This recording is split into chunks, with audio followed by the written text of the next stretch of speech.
तो business research में second lecture कर रहे हैं और यूनिट में आज 1 में हम लोग पढ़ रहे हैं बिजनेस रिसर्च के अंदर टाइप्स ऑफ रिसर्च।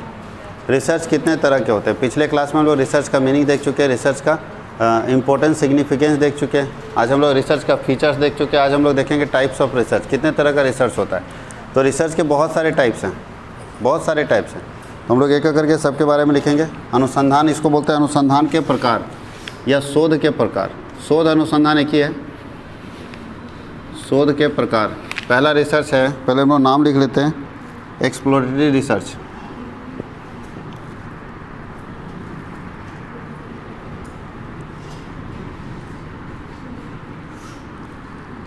अनुवंशक अनुसंधान,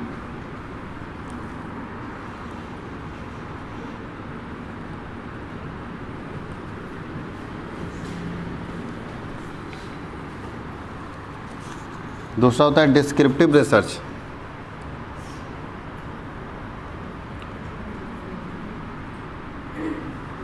वर्णनात्मक या विवरणात्मक अनुसंधान।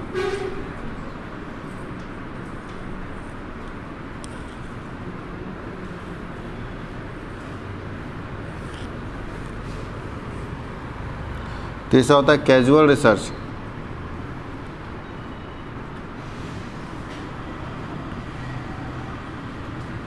कारण संबंधी अनुसंधान।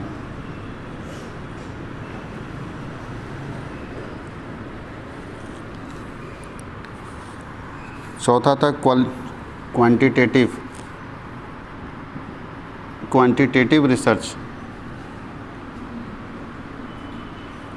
मात्रात्मक अनुसंधान। क्वालिटेटिव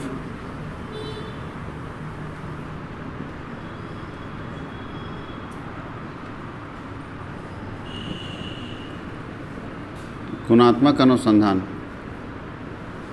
याद रखना, अनुसंधान और शोध एक ही बात होता है। शोध और अनुसंधान में कोई अंतर नहीं, एक ही है। इसलिए शोध लिखिए या अनुसंधान लिखिए, एक ही बात है। Historical research, historical research. ऐतिहासिक अनुसंधान। उसके बाद है बेसिक रिसर्च, बेसिक और प्योर रिसर्च इसको बोलते हैं। शुद्ध अनुसंधान, शुद्ध या मूल अनुसंधान। 8 नंबर में होता है collaborative research.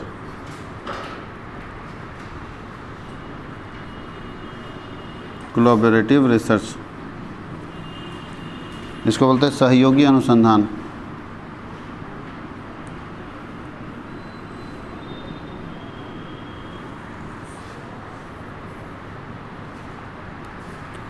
Practitioner research,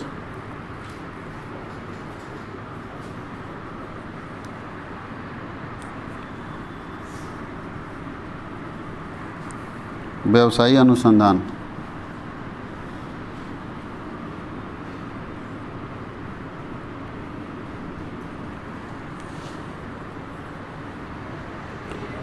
empirical research,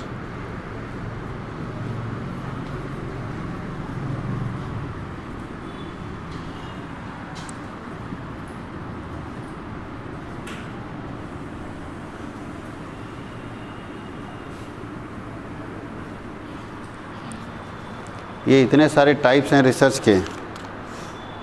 अब एक एक करके हम समझाते हैं कि कौन सा रिसर्च कहाँ पे एप्लीकेबल होता है। पहले समझ लीजिए एक एक करके। सबसे पहला क्या लिखा है, एक्सप्लोरेटरी रिसर्च, अनुवंशक अनुसंधान। ध्यान दीजिएगा कि सारे रिसर्च का अपना अपना पर्पस होता है और हम लोग को बिजनेस के अंदर सारा रिसर्च नहीं, सबका एग्जाम्पल बिजनेस के जरिए देखें तो बहुत अलग हो जाएगा। अगर एक्सप्लोरेटरी रिसर्च चाहिए, अनुवंशक मतलब किसी खास पर्पस के लिए, किसी खास ऑब्जेक्टिव के लिए अगर रिसर्च कर रहे हैं तो एक्सप्लोरेटरी रिसर्च के अंदर आता है, जहाँ बहुत ज़्यादा डिटेल में जाने की ज़रूरत नहीं, हल्के हल्के टच करेंगे किसी पॉइंट को और फिर वो अपना पर्पस, अपना ऑब्जेक्टिव बता देंगे, अपना जो हमारा थीम है या जो रिसर्च का मेन पर्पस है वो हम बता देते हैं। यानी पूरा डेप्थ में जाने की ज़रूरत नहीं, हल्के भी देख के बता देंगे कि प्रॉब्लम ये है। और अगर डेप्थ में जाने की जरूरत पड़ गया तो उसको बोलते हैं डिस्क्रिप्टिव रिसर्च, विवरणात्मक, पूरा विवरण में जाएंगे, पूरा डेप्थ में जाएंगे। जैसे आप डॉक्टर की अगर बात करें तो 2 तरह का रिसर्च करता है ह्यूमन बॉडी के साथ। एक ऊपर से देख के बता देगा इसको प्रॉब्लम क्या है, चेहरा देख के बता देगा इसको ये प्रॉब्लम है, और किसी में उसको नहीं समझ में आता है तो फिर पूरा चेक कराएगा, सारा चीज़ चेक करवाएगा और तब पता करेगा कि उसको रियल में क्या प्रॉब्लम है। तो जब कोई रिसर्चर ऊपर से ही देख के, यानी पूरा डेप्थ में ही जाएगा, पूरा डेप्थ में गए बगैर ऊपर से ही देख के अपना इन्फॉर्मेशन दे देता है, अपना कंक्लूजन दे देता है, तो वैसे रिसर्च को एक्सप्लोरेटरी रिसर्च बोलते हैं। और जब उसको पूरा डेप्थ में जाना पड़ता है, पूरा डिटेल में जाके रिसर्च करना पड़ता है, तो उसको बोलते हैं डिस्क्रिप्टिव रिसर्च, जहाँ हम पूरा चीज़ चेक कर लेंगे A to Z। उसके नीचे कैजुअल रिसर्च। कैजुअल रिसर्च में से प्रॉब्लम, मान लो कि कोई प्रॉब्लम है।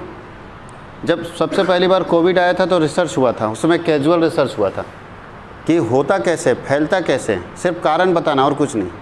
तो उसमें रिसर्च हो गया आया कि नहीं, इतना दूर रहेगा तो लोग फैलेगा नहीं, मास्क लगाने से नहीं फैलेगा, दोनों पार्टी मास्क लगा रखा है सामने तो, और 2 गज अगर दूरी पर खड़ा है तो बहुत ज़्यादा वायरस 2 गज से पहले ही ख़त्म हो जाएगा, उससे ज़्यादा आगे नहीं बढ़ पाएगा।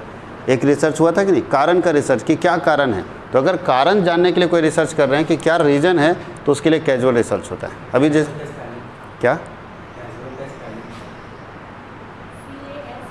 अच्छा SUL होगा ना।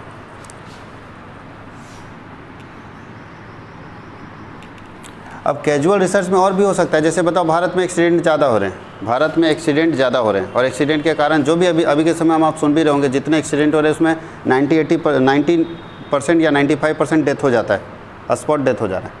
तो रीज़न क्या है? सरकार अगर रिसर्च करना चाहे इसके ऊपर कि क्या कारण है कि हमारे यहाँ जो एक्सीडेंट हो रहे हैं उसमें सीधा डेथ हो रहा है, क्या रीज़न हो सकता है, तो अगर कारण ढूंढने के लिए कोई रिसर्च कर रहे हैं तो वो रिसर्च कराता है कैजुअल रिसर्च, जहाँ हम लोग प्रॉब्लम ढूंढते हैं।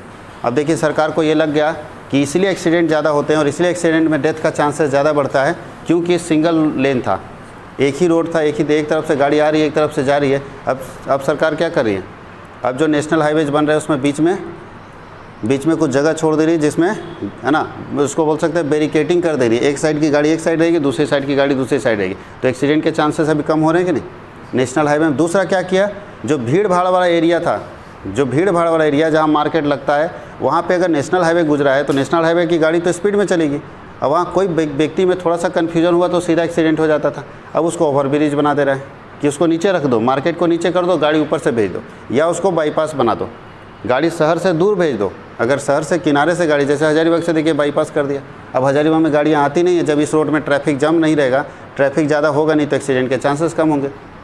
बात समझ गए? एक्सीडेंट तो होगा, रुक नहीं सकता है, लेकिन कारण ढूंढे कि क्या कारण है, हम एक्सीडेंट को कम कैसे कर सकते हैं। तो शहर से किनारे किनारे और सारा ट्रक का रोड जो है गुजार दिया, या शहर अगर किनारे कोई ऑप्शन नहीं बन रहा है तो उसी में ओवरब्रिज बना दो, हाँ या नहीं, नीचे शहर अपना रहे और ऊपर से हमारी गाड़ियाँ पार हो जाए। तो एक्सीडेंट के चांसेस कैसे कम हो सकते हैं, उसके कारण को ढूंढने के लिए अगर कोई रिसर्च करेगा तो कैजुअल रिसर्च है। अच्छा, अगर क्वांटिटी को ढूंढने के लिए कोई रिसर्च करेगा तो क्वांटिटेटिव रिसर्च है, और क्वालिटी चेक करने के लिए कोई रिसर्च करेगा तो क्वालिटेटिव रिसर्च है। बात समझ गए? क्वांटिटी मतलब समझते हैं, मात्रा, अमाउंट। हम जानना चाहते हैं कि हमारा प्रॉफिट पिछले दूसरी कंपनी के तुलना में 50,000 रुपये कम क्यों है, दूसरी कंपनी के तुलना में मेरा प्रॉफिट 50,000 कम क्यों है, ये क्वांटिटी जानना चाहते हैं। इसके ऊपर हम रिसर्च करवा रहे हैं, तो कौन सा रिसर्च होगा? Quantitative research. और क्वालिटेटिव, उसका क्वालिटी, और हमारे यानी क्वालिटी को अगर आप चेक करने चाहते हैं उसके लिए कोई रिसर्च कराते हैं तो वो होता है क्वालिटेटिव रिसर्च। और क्वांटिटी को रिसर्च चेक करने के लिए जो रिसर्च होता है क्वांटिटेटिव रिसर्च। उसके नीचे हिस्टोरिकल रिसर्च, ये हम लोग नहीं करते, ये आर्ट्स वाले लोग करते हैं, जो हिस्ट्री को रिसर्च करते हैं कि पीछे क्या होता है, गांधी जी क्या सोचे थे उस ज़माने में, हड़प्पा संस्कृति में क्या हो रहा था, समझ गए, मोहनजोदड़ो में क्या हो रहा था, उस समय जो सभ्यता था उसको हम लोग कैसे देखते थे। तो वो सब के ऊपर जो रिसर्च करता है उसको हिस्टोरिकल रिसर्च करते हैं। हिस्टोरिकल रिसर्च का मतलब पास्ट का रिसर्च, जो कंप्लीट हो चुका है, जो ख़त्म हो चुका है, उससे रिलेटेड अगर रिसर्च कर रहे हैं और आप कुछ नया आउटपुट देना चाहते हैं दुनिया को, तो आप कौन सा रिसर्च करेंगे?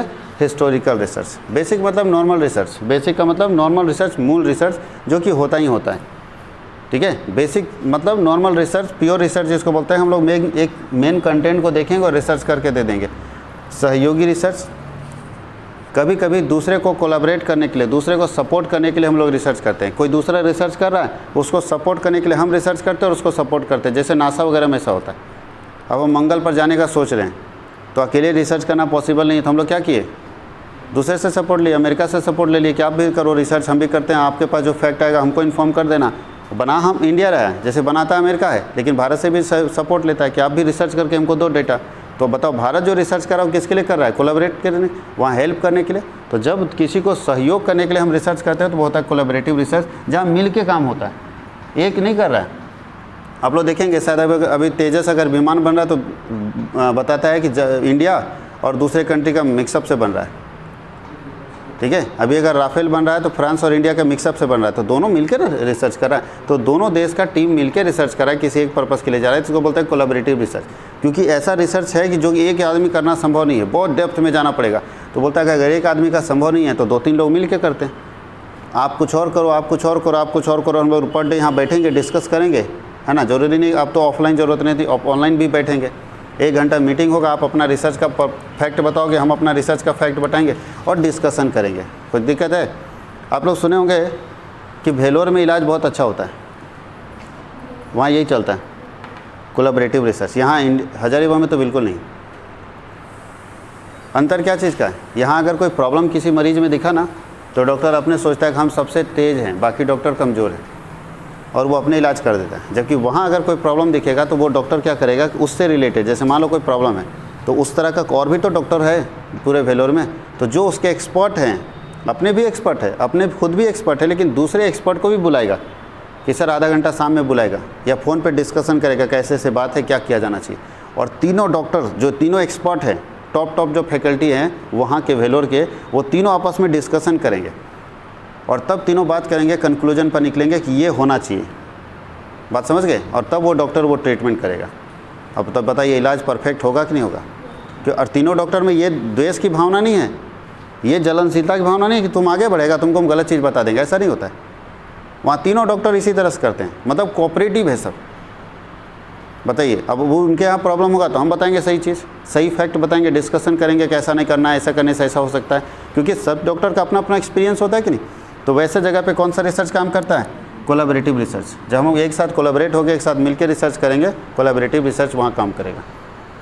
प्रैक्टिशनर रिसर्च ये आप लोग करोगे अभी, प्रैक्टिशनर समझते हो?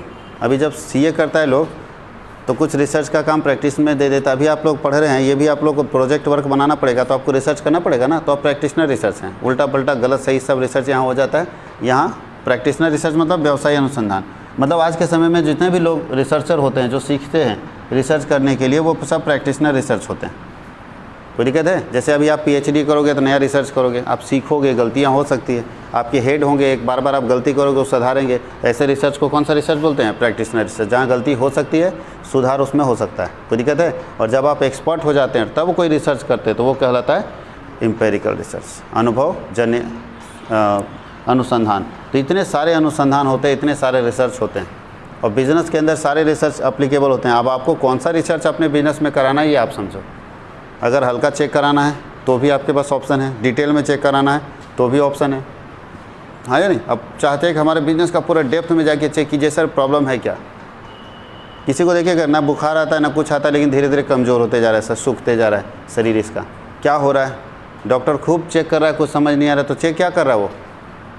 डिस्क्रिप्टिव या एक्सप्लोरेटरी चेक कर रहा है। तो जब एक्सप्लोरेटरी चेक कर रहा है तो उसको हल्के में नहीं समझ में आ रहा है, तब वो बोलता है कि ऐसा कीजिए, हमसे मेरे बस की बात नहीं, आप हम रेफ़र कर देते हैं, आप मेरे से सीनियर के पास जाइए, वो आपको डिटेल में चेक करेगा। वो क्या करेगा? 15-20 दिन खाली टेस्ट ही करते रहेगा, 15 से 20 दिन टेस्ट करेगा और सारे टेस्ट को चेक करेगा, एक करके पूरे बॉडी का चेकअप कर देगा और देखेगा कुछ तो समस्या होगा, समझ गए? और जब डेप्थ में जाएगा शायद उसको प्रॉब्लम पता चल जाए, तो वो होता है डिस्क्रिप्टिव रिसर्च। इसको लिख लीजिए, फिर हम लोग आगे देखते हैं। अब हम लोग पढ़ते हैं scope of research.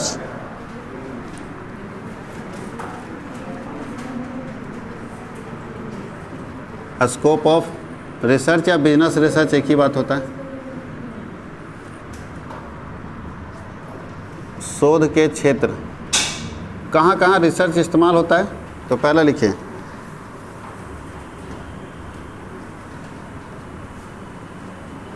In the field of management, या सीधा लिख सकते हैं मैनेजमेंट। मैनेजमेंट रिसर्च, मैनेजमेंट में रिसर्च इस्तेमाल होता है। रिसर्च का इस्तेमाल कहाँ कहाँ से होता है? प्रबंधकीय शोध, मैनेजमेंट में भी रिसर्च का इस्तेमाल होता है, और रिसर्च का इस्तेमाल कहाँ होता है? Production research.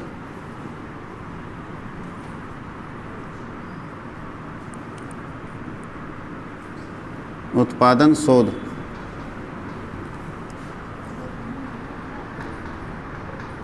पर्सनल रिसर्च,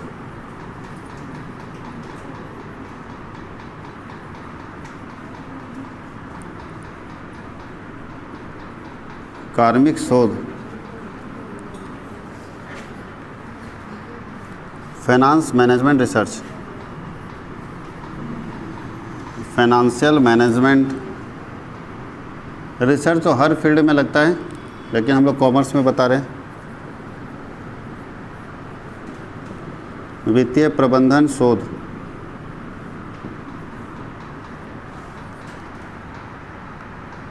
लेखा प्रबंधन अनुसंधान,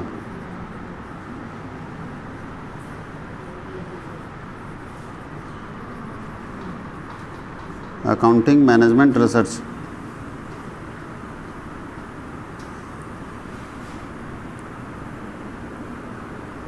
अकाउंटिंग मैनेजमेंट रिसर्च, लेखा प्रबंधकीय शोध।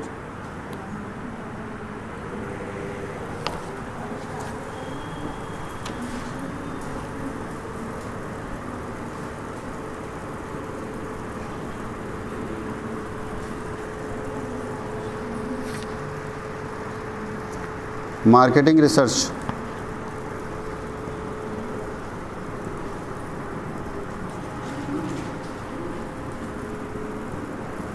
विपणन अनुसंधान, ETC कर दीजिए। अब इसको समझने की ज़रूरत है, ध्यान दीजिएगा। बोला रहा है क्या कि स्कोप ऑफ रिसर्च, रिसर्च का क्षेत्र क्या है, कहाँ कहाँ रिसर्च इस्तेमाल होता है बिजनेस में। तो बिजनेस में कहाँ कहाँ रिसर्च इस्तेमाल होता है? बिजनेस के हर सेक्टर में रिसर्च इस्तेमाल होता है। अब इतना ही नहीं, और भी है। जैसे मैनेजमेंट में रिसर्च होता है। मैनेजमेंट में क्या रिसर्च होकर निकलता होगा? कुछ मैनेजमेंट के नए प्रिंसिपल्स आते होंगे, कुछ मैनेजमेंट के नए रूल्स आते होंगे। जब मैनेजमेंट का रिसर्च होगा तभी ना कुछ प्रिंसिपल्स आएंगे। कुछ नया जो नियम आता है मैनेजमेंट से रिलेटेड, कोई नया टेक्निक आता है मैनेजमेंट से रिलेटेड, वो तभी आता है जब कोई मैनेजमेंट से के ऊपर रिसर्च कर रहा है कि क्या हम इसको ऐसे कर सकते हैं, क्या हम इसको ऐसे कर सकते हैं। जैसे पुराने टेक्निक थे कंट्रोलिंग के बहुत सारे पुराने टेक्निक थे।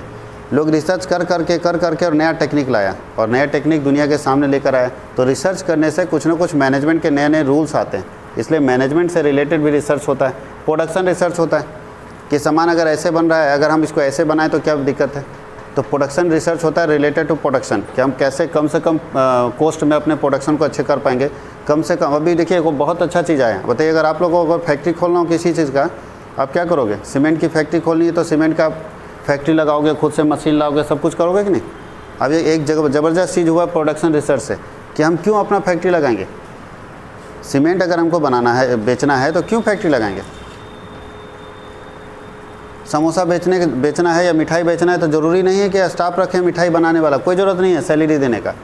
अब बिना स्टाफ का एक भी आदमी मेरे होटल में नहीं रहेगा, फिर भी बढ़िया मिठाई हम बेच सकते हैं।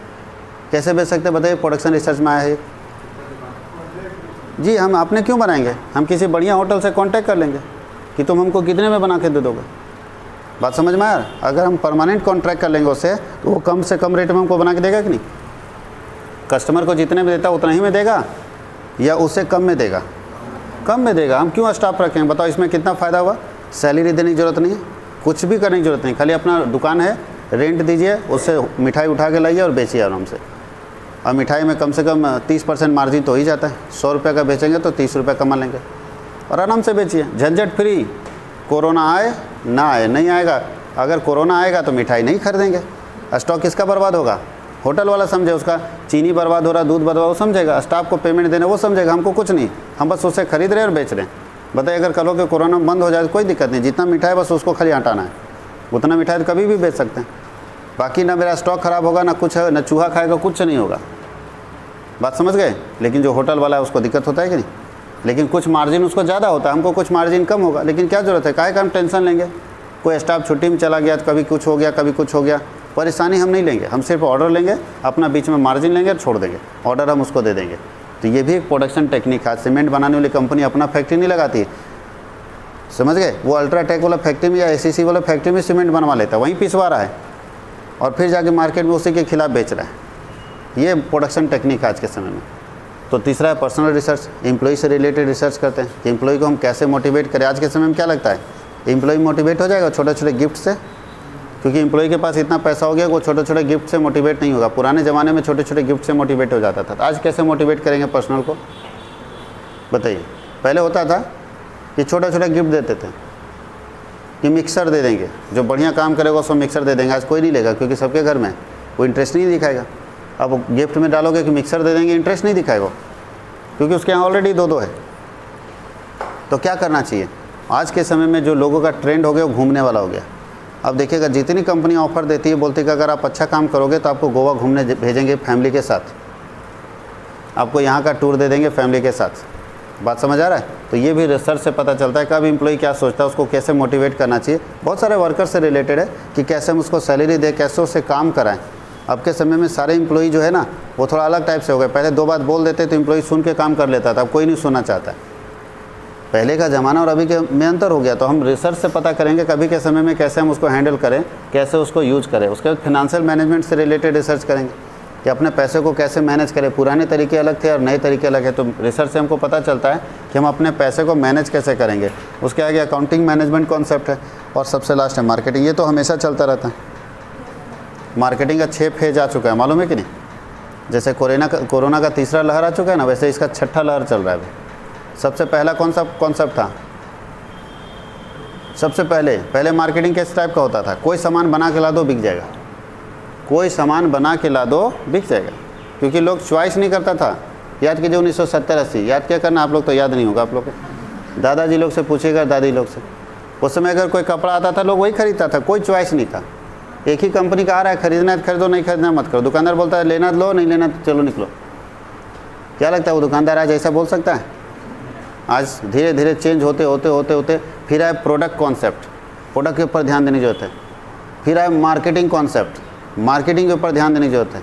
अभी क्या है? Customer oriented concept. भैया कस्टमर जो चाहता है वैसा लाओ। चाहता है यहाँ फटा हुआ होना चाहिए, फटा हुआ लाओ। चाहता है हाफ होना चाहिए, हाफ लाओ। जैसा चाहता है वैसा लेके आओ, नहीं तो नहीं टिकोगे मार्केट में भैया। आज कस्टमर ओरिएंटेड प्रोडक्ट ही मार्केट में टिक रहा है। आज जो टिक रहा है वो कस्टमर ओरिएंटेड प्रोडक्ट ही मार्केट में टिक रहा है। जो कस्टमर चाहता है वो लेके आओ, भले उससे कस्टमर को फ़ायदा हो नुकसान हो। मत देखो अपने फ़ायदे की बात करो, नहीं तो आपको डुबा देगा कस्टमर। कस्टमर बोलता है कि ये चीज़ चाहिए तो चाहिए, भले ऊपर में लिख देता है कि सिगरेट पीना स्वास्थ्य के लिए हानिकारक है, फिर भी लाता है कि नहीं लाता है? क्योंकि कस्टमर को चाहिए। तो जो आज के समय में कस्टमर बोलता है वो आप ला के दोगे तभी टिकोगे, नहीं तो नहीं टिकोगे। जो खाता है, सब लोग जानता है कि जितने भी चाइनीज़ फूड है उसको खाने से सिर्फ नुकसान है, फ़ायदा नहीं है। फिर भी कंपनी ज़बरदस्त बना के ला रही है कि नहीं ला रही? अच्छा, कंपनी का आदमी भी जानता है कि इसको खाने से बहुत ज़बरदस्त लॉस है, लेकिन फिर भी बना के ला रहा है क्योंकि कस्टमर चाहता है। तो ये कस्टमर ओरिएंटेड मार्केट आ गया। तो मार्केटिंग रिसर्च से हम ये पता करेंगे कि अभी मार्केट किस तरह का हो रहा है। कस्टमर से रिलेटेड है, प्रोडक्ट से रिलेटेड है, ठीक है, मार्केट से रिलेटेड है। किस तरह का अभी मार्केटिंग चल रहा है, तो जिस तरह का मार्केटिंग चल रहा है आपको भी उसी तरह का मार्केटिंग करना पड़ेगा। और आने वाले समय में ये भी चेंज होने वाला है, कस्टमर ओरिएंटेड प्रोडक्ट भी चेंज होने वाला है और मार्केट दूसरे तरफ मूव कर जाएगा। तो ये रिसर्च अभी चल रहा है कि आने वाले जनरेशन में मार्केटिंग किस तरह का जाएगा, कहाँ पहुँचेगा। क्योंकि कस्टमर ओरिएंटेड प्रोडक्ट ज़्यादा दिन तक नहीं टिक पाएगा, फिर चेंज होगा। समझ गए? मार्केट कभी भी एक जैसा नहीं रहता है। अभी हम लोग जो चाह रहे हैं वैसा प्रोडक्ट आ रहा है कि नहीं? जो हम लोग चाह रहे हैं वैसा प्रोडक्ट आ रहा है, लेकिन आने वाले समय में मार्केटिंग चेंज हो जाएगा और फिर वो ये सिचुएशन नहीं रहेगा कि जो आप चाहते हैं वैसा प्रोडक्ट आएगा। जो आएगा शायद उसको खरीदना पड़ेगा। किस तरह का मार्केट आएगा ये रिसर्चर बताएगा, रिसर्च करके कि किस तरह का मार्केट उस सिचुएशन में आ सकता है। इसको लिख लीजिए। अब हम लोग पढ़ते हैं एट्रीब्यूट्स क्या होता है।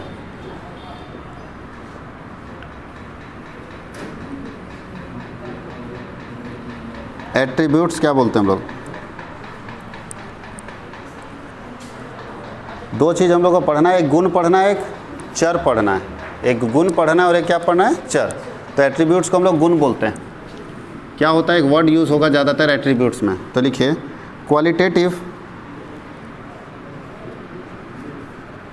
Qualitative features of an individual, features of an individual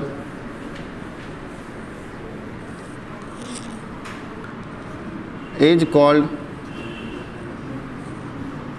an attributes.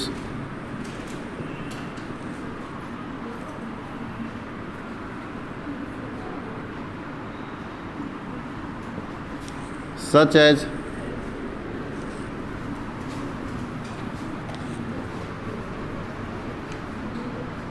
beauty, intelligence, bravery,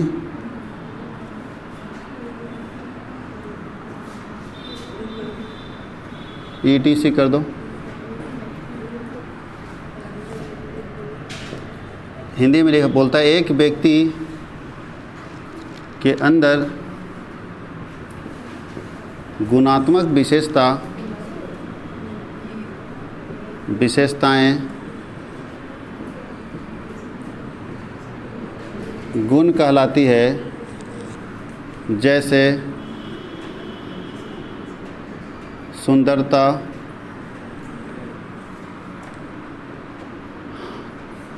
इसको क्या बोल सकते हैं, इंटेलिजेंस को, तेज दिमाग का, इंटेलिजेंस को आप बोल सकते हो बुद्धि,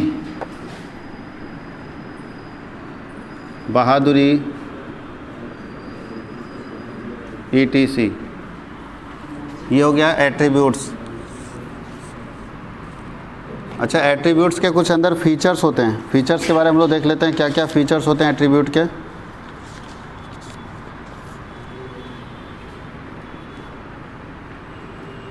सम इम्पोर्टेंट फैक्ट्स, कुछ महत्वपूर्ण तत्व जो हम लोग एट्रीब्यूट से रिलेटेड देखेंगे। सबसे पहला बोलता है इट इज़ क्वालिटेटिव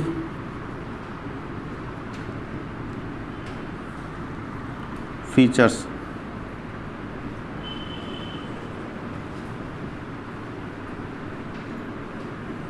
यह गुणात्मक विशेषता का होता है।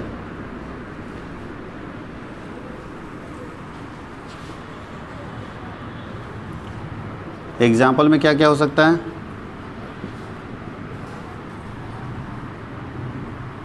Beauty, honesty, intelligence,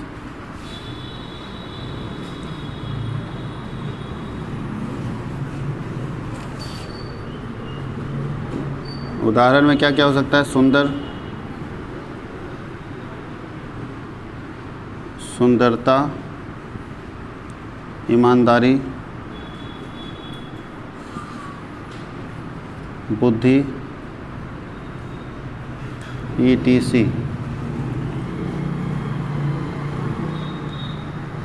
It cannot measured।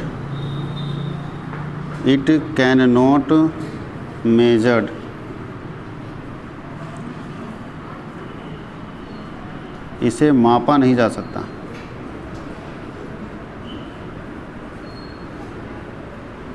कभी भी याद रखिएगा, इसको मेजर नहीं कर सकते हैं। आगे क्या है, it can not arrange in order. इसे क्रमबद्ध सजाया नहीं जा सकता।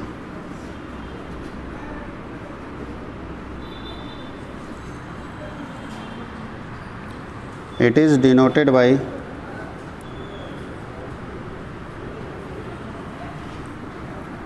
ABC। इसे ABC से सूचित किया जाता है।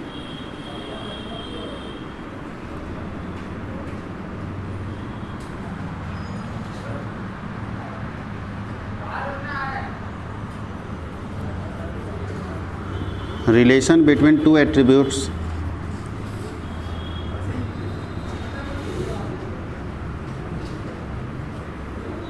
is called association।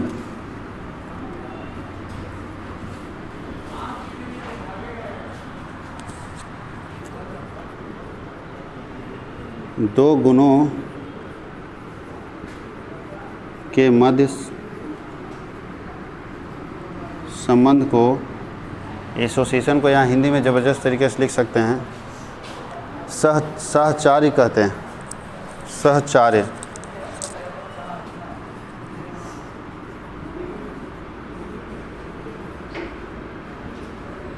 सहचार्य का मतलब होता है एसोसिएशन, मिल के काम करना, ठीक है।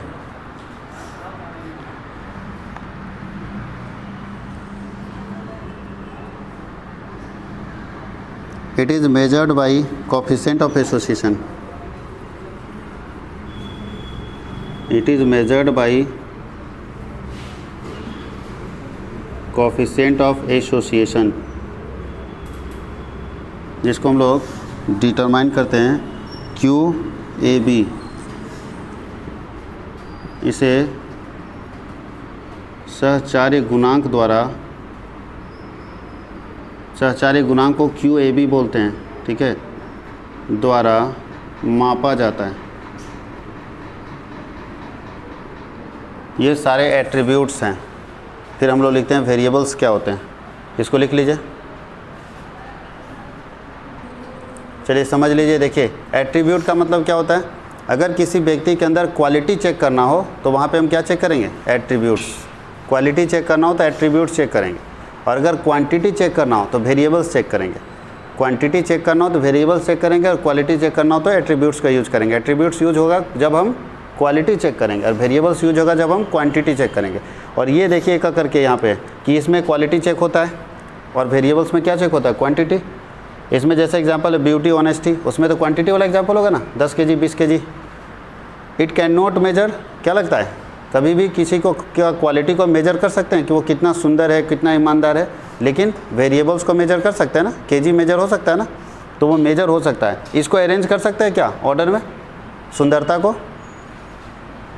सुंदरता को अरेंज कर सकते हैं नहीं, लेकिन डेटा अगर अपने पास है, वेरिएबल्स अपने पास है तो अरेंज कर सकते हैं। 10 kg 20 kg 15 kg है तो उसको अरेंज कर सकते हैं, 10 15 20 25।